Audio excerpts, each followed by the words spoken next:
पश्चिम Asia में शांति भंग होने वाली है। अमेरिकी राष्ट्रपति डोनाल्ड ट्रंप के बयानों से कुछ ऐसे ही संकेत मिल रहे हैं। उन्होंने हॉर्मुज स्ट्रेट में नया मोर्चा खोलने की तैयारी कर ली है।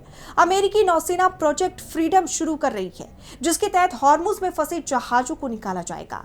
जिसके बाद सवाल उठ रहे हैं कि क्या अमेरिका ईरान के खिलाफ हॉर्मुज में जंग छेड़ने की तैयारी में जुट गया है?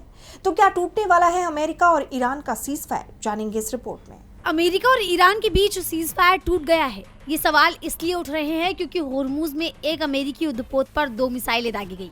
इस हमले को लेकर फार्स समाचार एजेंसी ने ईरानी सेना इस्लामिक रेवोल्यूशनरी गार्ड कोर यानी IRGC के हवाले से बताया कि जब अमेरिकी नौसेना के एक पोत ने रेवोल्यूशनरी गार्ड की चेतावनी को नजरअंदाज कर दिया तो जास्क द्वीप के पास उस पर 2 मिसाइलें दागी गई।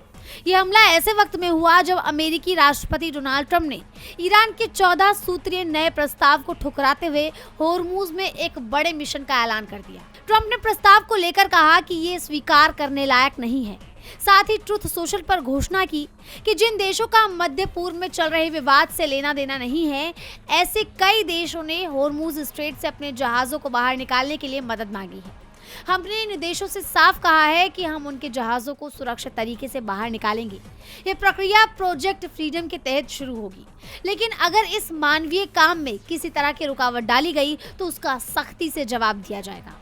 इस मिशन में 15,000 सैनिक और 100 से ज्यादा जल और थल आधारित विमान शामिल होंगे। ट्रंप ने जिस तरह होर्मुज में अमेरिकी सैनिकों की मौजूदगी को बढ़ाने का ऐलान किया, साथ ही ईरान को धमकाया भी है, जिसे बाद में ईरान भड़का हुआ है। उसने इसे सीज फायर का उल्लंघन करार देते हुए कहा कि अगर अमेरिका ऐसा कदम उठाता है तो हमारा रुख बिल्कुल साफ है। हम जवाबी कार्रवाई करेंगे और सैन्य रूप से मुकाबला करेंगे और ऐसी स्थिति में युद्ध विराम खत्म हो जाएगा। और अब जब अमेरिकी पोत पर मिसाइलें दागी गई हैं तो ये सवाल उठ रहे हैं कि क्या अमेरिका और ईरान में जंग दोबारा शुरू हो सकती है। इस घटनाक्रम ने पूरी दुनिया की चिंता बढ़ा दी है। DB लाइव की रिपोर्ट।